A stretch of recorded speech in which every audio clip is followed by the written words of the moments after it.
devenir riche ou améliorer sa situation de vie, quel est le comportement adopté?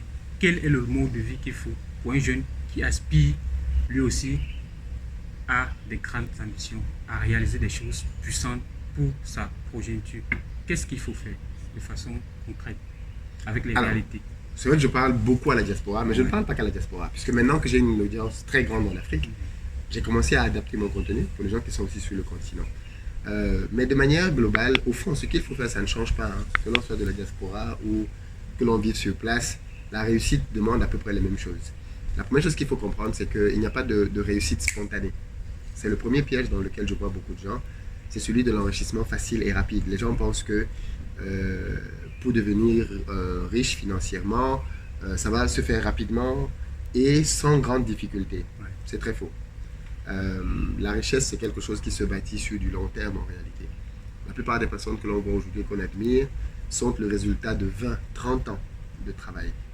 Donc il faut que les jeunes comprennent que se lancer dans la course de l'entrepreneuriat et même de l'enrichissement, c'est une course de fond, pas une course de vitesse. Donc c'est un long game. À partir du moment où c'est un marathon, on ne se prépare pas pour faire un marathon comme on se prépare pour faire un sprint. C'est pour ça que quand tu regardes les sprinteurs, ils sont souvent musclés, alors que les marathoniens sont tout minces. Tout à fait. Parce que ce n'est pas la même préparation. Et pourtant, les deux sont des sportifs. Hein. Oui.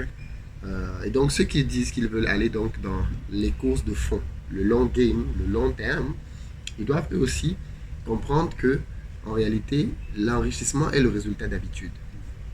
D'habitude avec l'argent. Parce que c'est de ça qu'il est question. Il fait cumuler. Comment je fais pour gagner de l'argent? Ça s'apprend. Comment je fais pour conserver l'argent et ne pas céder aux tentations de le dépenser n'importe comment? Et ensuite, comment je fais pour le multiplier? Quand on sait faire ces trois choses, petit à petit, même si on part de rien du tout, et qu'on commence avec un petit boulot qui nous rapporte 50 000, 100 000, 200 000, 300 000 par mois, on va d'abord apprendre à conserver cet argent, ne pas le dépenser n'importe comment, parce qu'il y a beaucoup de tentations. Et une fois qu'on sait comment le conserver, l'étape d'après va être de le multiplier au travers d'investissements qui vont faire que le salaire que l'on a dans une entreprise ne va plus être notre seule source de revenus. On va commencer à avoir un autre petit revenu à côté qui va nous donner 10 000 francs, 20 000 francs par jour, après 30 000, 40 000, et ainsi de suite. Ça va aller progressivement. Et donc ça va être la capacité à pouvoir gagner et réinjecter. Gagner, réinjecter. Et on va se rendre compte que 3 ans plus tard, 5 ans plus tard, on n'est plus avec des histoires de 100 000, 200 000, on est avec 1, 2 millions par mois.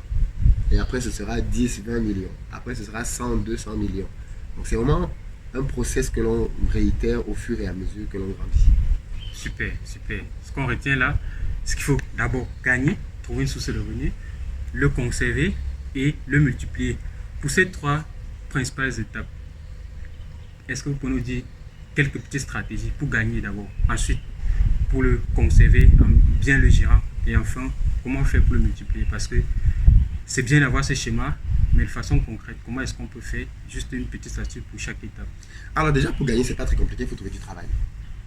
Je veux dire, à un moment donné, il faut arrêter de trop rêver. Le pays, on va nous dire le pays est dur, trouver le travail, on fait comment pour trouver le travail? Non, c'est faux.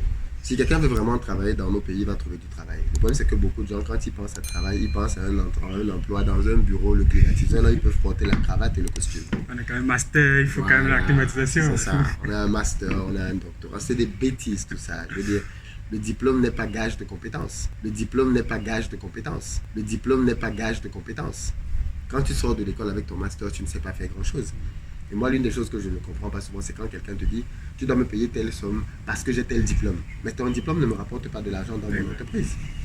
Rapporte-moi de l'argent et ensuite dis-moi que bon, comme je te rapporte telle somme, augmente-moi par rapport à ça. Et là, on est d'accord, on peut discuter. Mais tu ne peux pas venir sur la simple prétention que tu as un diplôme. Ça, c'est le système français, francophone. Le système anglo-saxon est totalement différent. Quelqu'un qui a un BEPC, quelqu'un qui n'a même pas fait d'études, peut gagner beaucoup plus que quelqu'un qui a un diplôme à cause de ce qu'il sait. C'est ça, le rendement. Donc la première chose que je veux dire aux gens, c'est trouvez-vous un boulot. Si vous trouvez un boulot dans un bureau, c'est parfait. Si vous n'en trouvez pas, il y a d'autres alternatives. Mais trouvez-vous une source de revenus. Il faut savoir que le travail vous permet de faire 2 choses. La première chose, et ça va être très important pour la suite, le travail vous permet d'avoir de l'argent que vous allez ensuite épargner. Mais le travail vous permet d'avoir une expérience. Et c'est cette expérience qui peut être utile après pour se mettre à son propre compte. Parce que quand tu sors de l'école, tu n'as généralement pas une expérience qui te permet de te lancer à ton propre compte. Parce que tu ne sais rien faire, tu sais juste écrire dans les papiers. Répéter. Voilà, tu sais répéter ce que tu as appris à l'école et ce n'est pas suffisant pour vendre un produit sur le marché.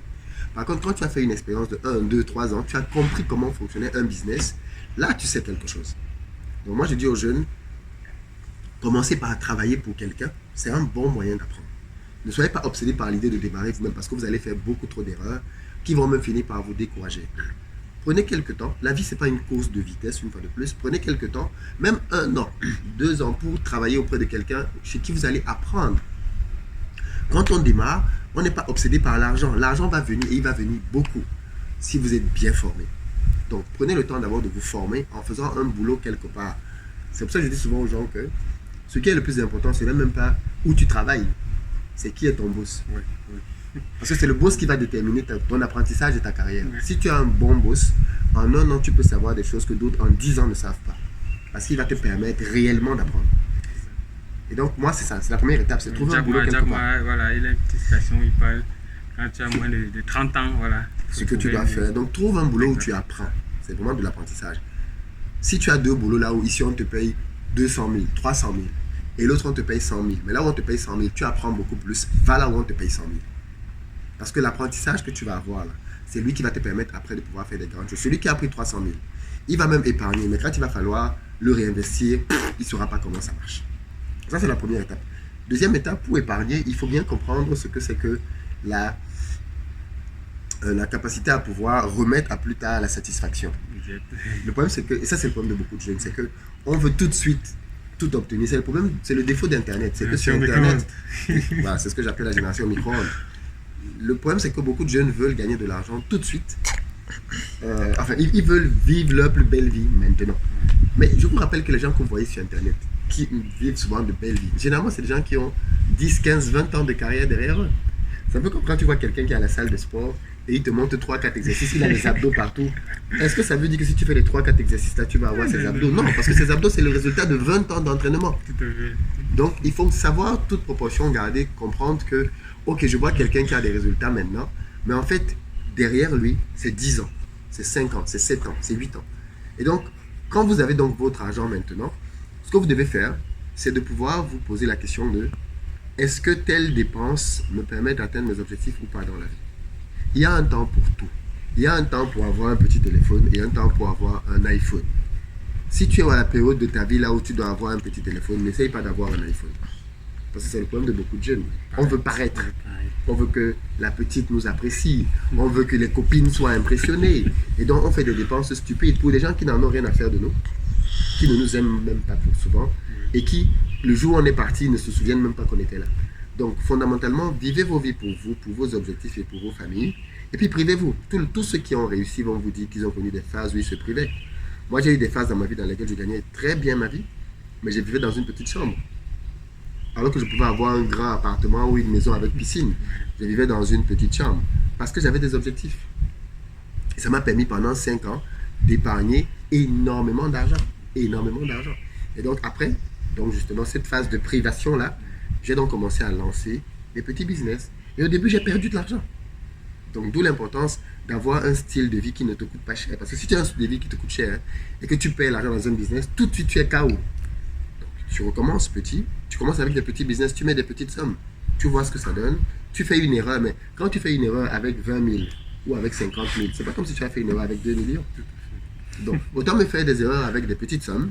Tu apprends de tes erreurs, tu t'améliores, tu augmentes le budget petit à petit. Et quand tu as compris comment ça marche, là maintenant tu peux mettre 1 million, 2 millions. Et tu peux même appeler les gens pour qu'ils viennent investir avec toi. Parce que tu as compris comment ça marche et tu peux prouver que tu as des résultats. Moi, c'est ces étapes-là que je propose aujourd'hui.